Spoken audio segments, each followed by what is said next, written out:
वातात्मजं वानरयोऽस्यमुख्यं श्रीरामदूतं शरणं प्रपद्ये।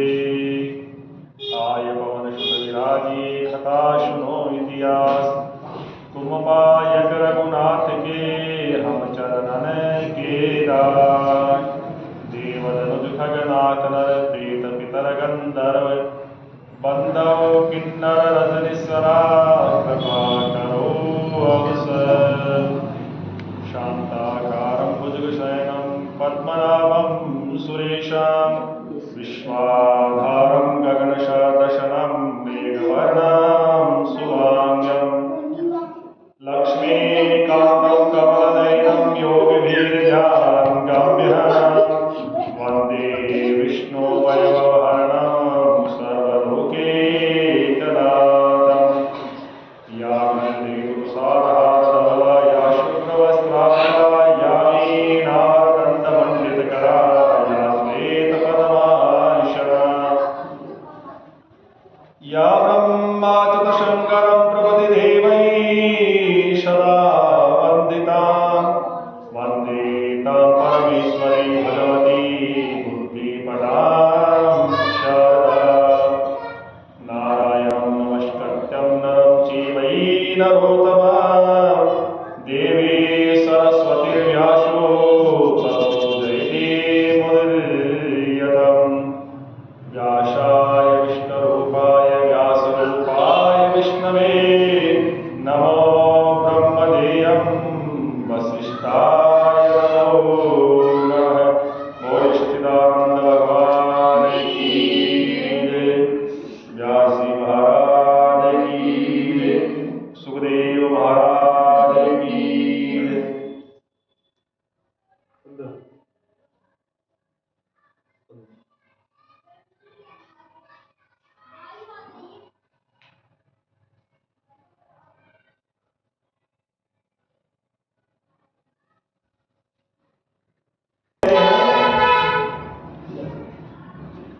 इस प्रकार से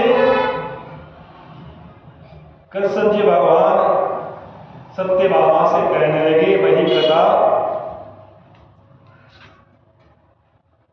राजा पृथु को अपने मुखारविंद से देवर्षि नारद जी कहने लगे। देवर्षि नारद जी कहते हैं कि तब जलंधर शीघ्रता पूर्वक वीरभद्र के धनुष को अपने धनुष से काट दिया। पट्टम वीरभद्रम तु दृष्टा रुद्रगणाम भयात, अगम्प्यते रणं दृष्टा क्रोधमाना महेश्वर। देवर्षि नारद जी कहते हैं कि हे राजेंद्र प्रभु, महादेव जी के गण भय से रण छोड़कर हाहाकार करते हुए भय से भागकर शंकर जी के पास चले गए। देवादिदेव महादेव जी को कोलाहल सुनकर, अपने गणों को भागता हुआ देखकर और बेल पर चढ़कर हंसते हुए संग्राम भूमि के लिए आगे महादेव जी को आता देखकर चकित होकर सिंह की भांति गर्जना करता हुआ रुद्रगण लौटे और बाणों के वर्षों से दैत्यों का संहार करने लगे। अतः जलंधरम त्रेत्रा वृत्वा वेग शंकरम, रोषादार वंदनिकम मुंचे बाणम हवशगे।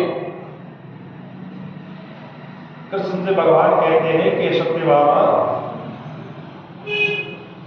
वैसे तो भयंकर शिव जी की विष्णु मूर्ति को देखकर सब दैत्यगण भागने लगे, लेकिन युद्ध से भागता हुआ देखकर हजारों बाणों की वर्षा करते हुए जलंधर महादेव जी पर टूट पड़ा। जलंधर क्रोध से आहत होकर और बलाहक कडमर्क काल में स्वमुख निशुंभ प्रचंड दस्मर आदि दैत्य शिव जी के पास युद्ध के लिए आतुर हो गए।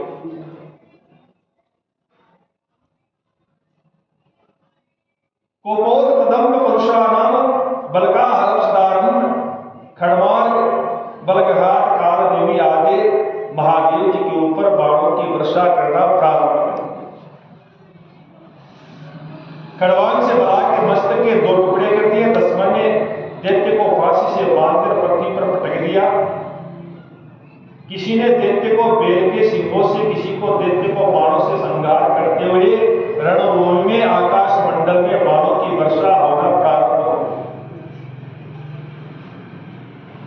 जलंधर कहता है कि युद्ध स्वाधे मयान साधो किमेर भीति हतोस्तम यह किंचितम बले तस्में दत्तम जलंधरा कि है जटाधर, आज मेरे साथ युद्ध करो। इन दुर्गों के साथ युद्ध करने में क्या फायदा?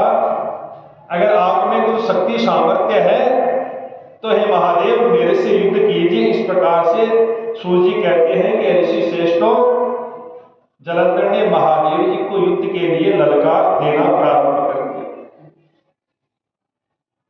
सचिन्न धनान वियुक्तात् गदार मुक्त वेगावनम, और बाणों से हंसते हुए अपने तीव्र अबोध बाणों के बीच से काटते हुए महादेव जी ने उन बाणों को हंसते हुए अपने बाणों से काटने लगे। घोड़े, ध्वजा, छत्र, धनुष को भी काट दिया।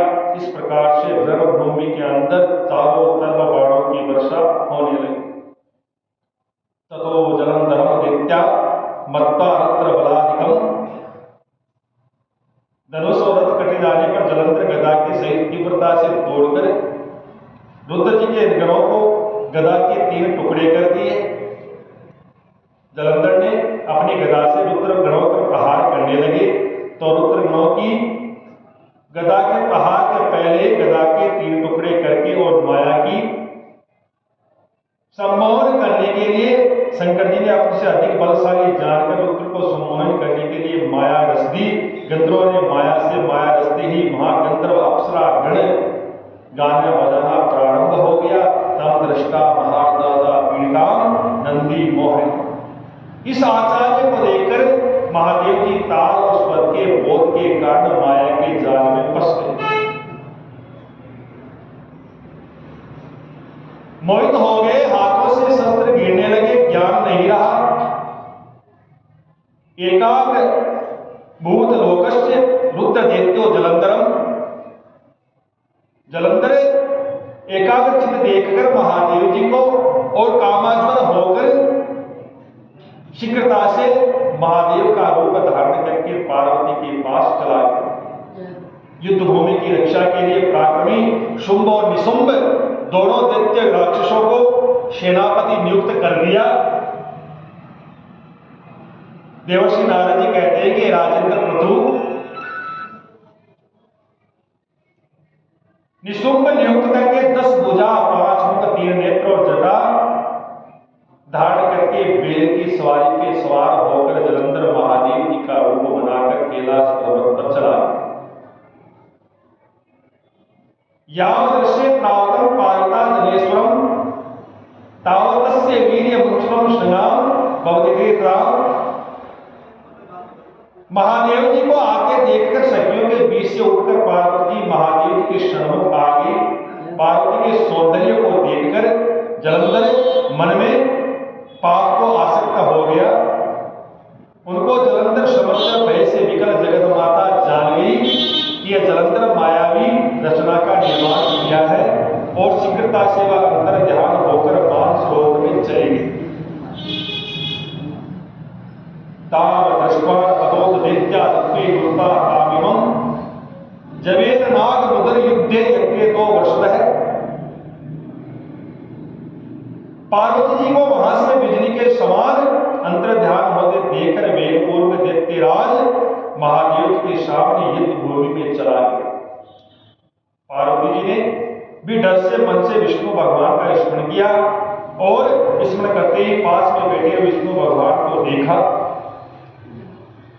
पार्वती ने कहा कि विष्णु, जलंधरो दैत्य कृत्वा परमार्थम किंचितम न वंदते तिष्ठे तिंचिते द्रवितम। कि है विष्णु, क्या जलंधर ने मेरे साथ जो किया है उसका आपको ज्ञान नहीं है? है विष्णु, क्या इसमें मेरा दोष है? इस प्रकार से नारायण भगवान से पार्वती जी के कहने लगे। विष्णु भगवान ने कहा नरेवदस्य पंथा वैत बवहावे नान्याथ भवेद पातिव्रते सुरक्षितम। कि पापी जलंधर जी ने जो अद्भुत वीर्य कार्य किया है उसकी वह चेष्टा आपसे छिपी नहीं है। विष्णु भगवान ने कहा कि उसने जब मार्ग दिखाया है तो उसी मार्ग से हम लोगों को भी चलना चाहिए। इसके अतिरिक्त कि जो जैसा करता है उसके साथ वैसा करना ये नीति है। पातिव्रत्य धर्म से सुरक्षित वह दुष्ट कभी भी मारा न जाएगा।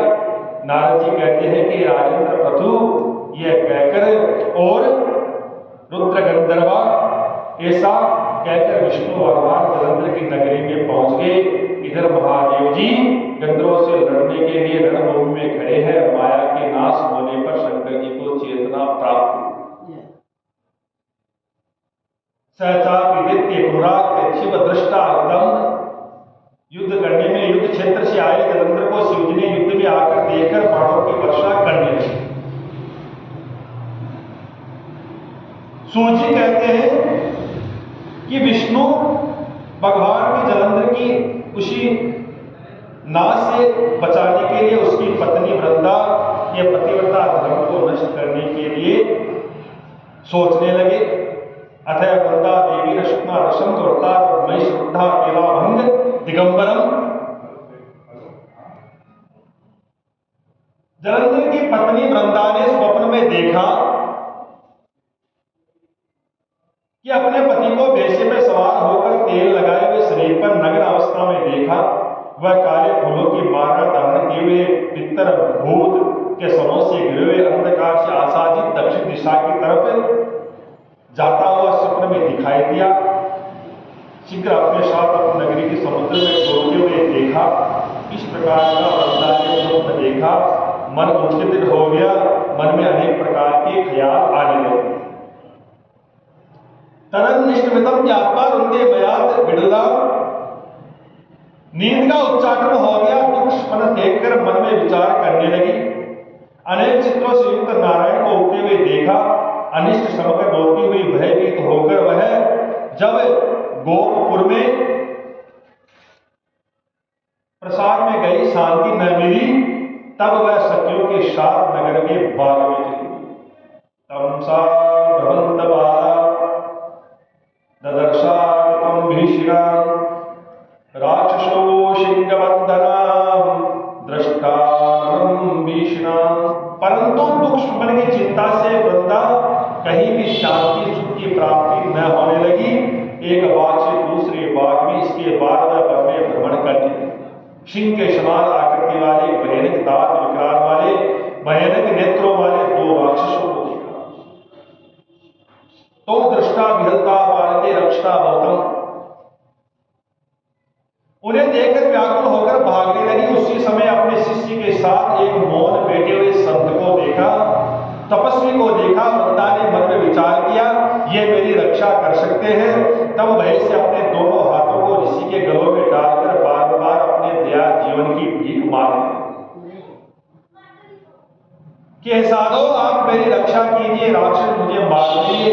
इनसे मेरा छुटकारा कराइए। इस प्रकार से मुनि दस्ता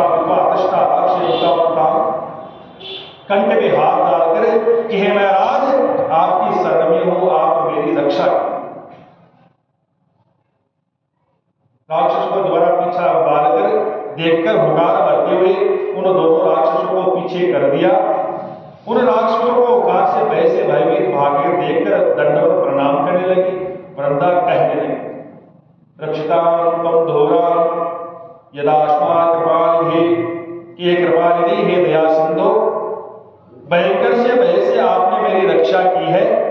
इसलिए मैं आपसे कुछ विनय करना चाहती हूं।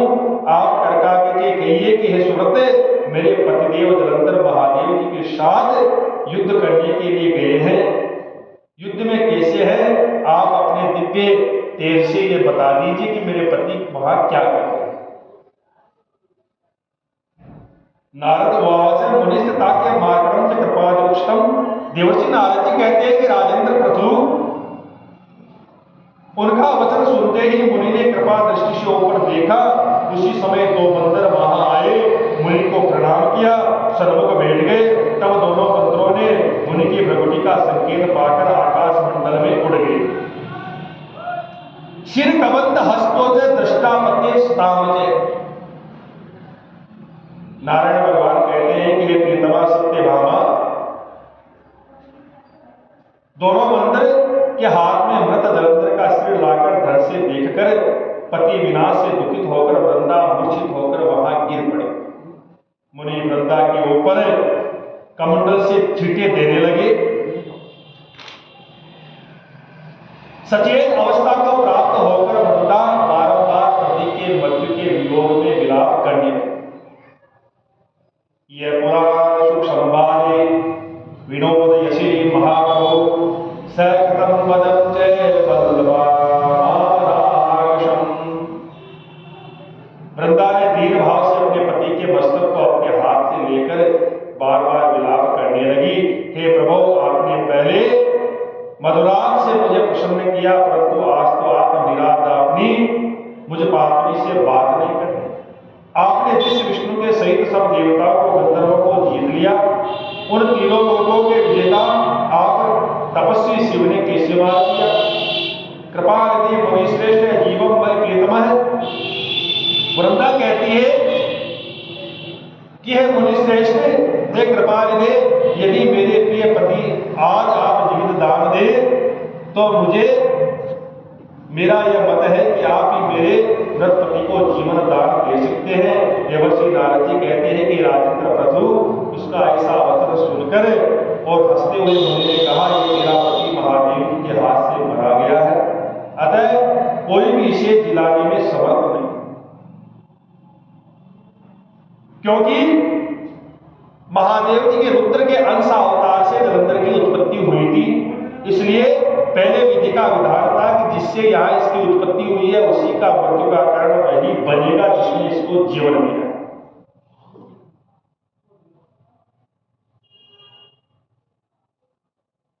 अतः इसे कोई जीवनदान नहीं दे सकता, कृपा करके आप जीवनदान दे।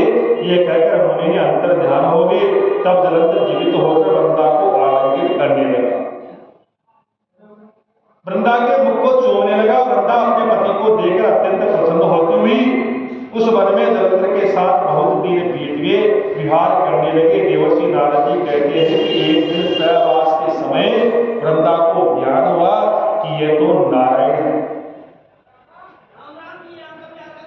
दिक्तम दिनम चिरम शीलम परम दारा विगामिनम ज्ञातो शिल्पम मयान शुभे माया अक्षक्ष सवक्षः। अरे हरे, आप प्राय स्त्री के साथ भ्रमण करते हैं, यह जानकर फटकारती हुई क्रोधित होकर वृंदा बोली कि आपको धिक्कार है, मैंने भली भांति समझ लिया है, आप माया भी मेरे पति का रूप बढ़ाकर श्री हरि है।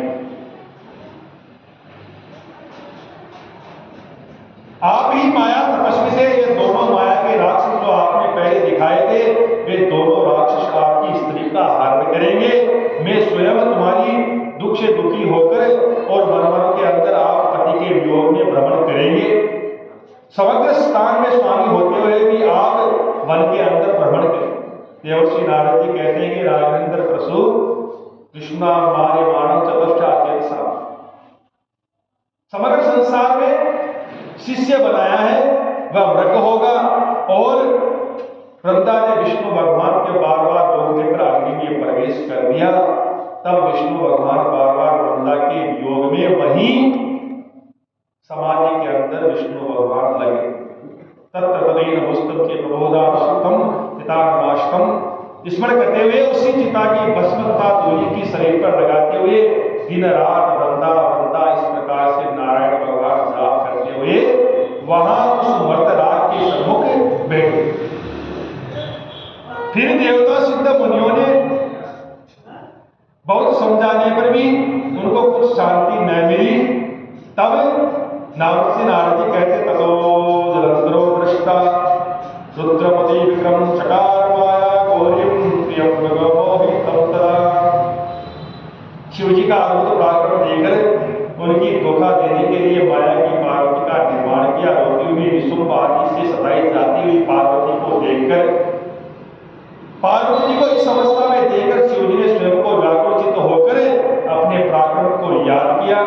चुपचाप चित्र के समान खड़े रहे। जलंधर शीघ्रता से शिव जी के सिर में छाती में बाणों की वर्षा करने लगा।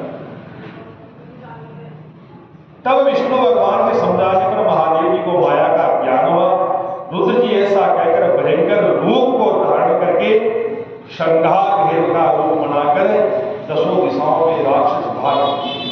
शिव जी ने सुमनिष्ठु को श्राप दिया कि आप मेरे युद्ध से भाग रहे हैं, इसलिए आपको गौरी के द्वारा आपकी मृत्यु अवश्य। वरस्य प्राणम प्रावतम रंगाणकम। फिर जलंधर ने वेग से तीखे बाणों से वर्षा करने लगी। उधर आकाश से वेद रणभूमि में भाग गया, शिव जी को खींचते हुए रण में ठहर न सका। तब शिव जी ने अति क्रोधित होकर उत्तर रूप धारण करके वेग से सूर्य के समान दीप्यमान शिवमय कल्याण में तेजस्वी सुदर्शन चक्र को छोड़ा। आकाश मंडल पृथ्वी तल को भस्म करता हुआ सुदर्शन चक्र पृथ्वी में आकर जलंधर के विशाल नेत्रों से सिर की काया से अलग कर दिया। बोल महादेव भगवान की जय। वृंदादेव तम तत्कम तदेव राविगतम। तथा उसका शरीर शब्द करता हुआ रणभूमि में गिर गया। जलंधर का तेज शिव जी के तेज में विलय हो, वृंदा के शरीर से निकला हुआ तेज पार्वती के शरीर में विलय हो गया। यह सदस्य देखकर ब्रह्मादि देवता आनंदित हो गए। जलंधर के अत्याचारों से पृथ्वी मुक्त हो। हे महादेव जी, आपने हमें लोगों को स्वप्नों से भय से रक्षा की है। हे प्रभु, इस प्रकार से देवादिदेव महादेव जी की स्तुति करने लगे। गच्छतम शरणं देवं विष्णु महोपलम् शरणामोहिनं मायां साकार्या करिष्ये। आपने संसार के उद्धार के लिए जो कार्य किया है, मृत वृंदा के शोर में विष्णु मुक्त हो गए, उनकी चिता ही पर बैठे हैं। शिव जी ने कहा, हे देवताओं, विष्णु का मोह दूर करने के लिए विश्व मोहिनी के पास। देवर्षि नारद का वचन सुनकर भूतगण आदि सब अंतर ध्यान हो गए और मूल प्रकृति यानी आदि मां जगदम्बा का ध्यान करने लगे, जिससे संसार में रज सत तमो गुणों की उत्पत्ति होती है। इस प्रकार से उसे अलौकिक मूल प्रकृति का ध्यान करने लगे। विद्यमान जिसके रूप में ब्रह्म विष्णु महेश नहीं जान सकते, ऐसी मूल प्रकृति का स्मरण समस्त बृहस्पति आदि देवतागण देवगुरु करिए। देवर्षि नारद जी कहते हैं, युक्ता पुरस्ता नित्यम दारुणम विहोवाकम न प्राप्तवनं भक्ता वत्सला सदैव मूल प्रतीरताश्रम स्तोत्र संध्यम पठेत ग्रामाग्रामार्षम। इस प्रकार से इस मूल प्रकृति स्तोत्र का जो पाठ करता है, उसके दुख दूर हो जाए। शक्ति ने कहा, शक्ति का प्राकट्य हुआ। लक्ष्मी सरस्वती पार्वती रहती हुई गौरी लक्ष्मी सरस्वती इन तीनों में रज सत तमो गुण उत्पन्न है। आप कार्य करें। देवर्षि नारद जी ऐसी वाणी सुनकर रुद्ध हो गए। आश्चर्य विचलित होकर नेत्रों वाले देवतागणों ने आकाशवाणी सुनकर तत्पश्चात सरस्वती देवी को प्रणाम किया। तीनों देवियों ने देवताओं को बीज मंत्र दिया, जहां विष्णु समाधि लगाए हैं वहां इनको डाल दो, लोगों का कार्य सिद्ध हो जाएगा। देवर्षि नारद जी कहते हैं कि राजेंद्र प्रभु ततस्तु दष्टा सुस्वेदता बीजे बीजान वृंदावतम भूतले तदेत्र विष्णु तथा तिष्ठति शोक्याणम। तब प्रसन्न होकर देवतागण और सिद्धगण उन बीजों को लेकर वृंदा से युक्त शोक संपत्ति से विहीन विष्णु भगवान के सम्मुख डाल दिया। बोले राघवेंद्र सरकार की। श्रीमन्नारायण श्रीमन्नारायण श्रीमन्नारायण नारायण नारायण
सत्य सनातन धर्म की जय। अपने अपने इष्ट देव गुरु महाराज की कथा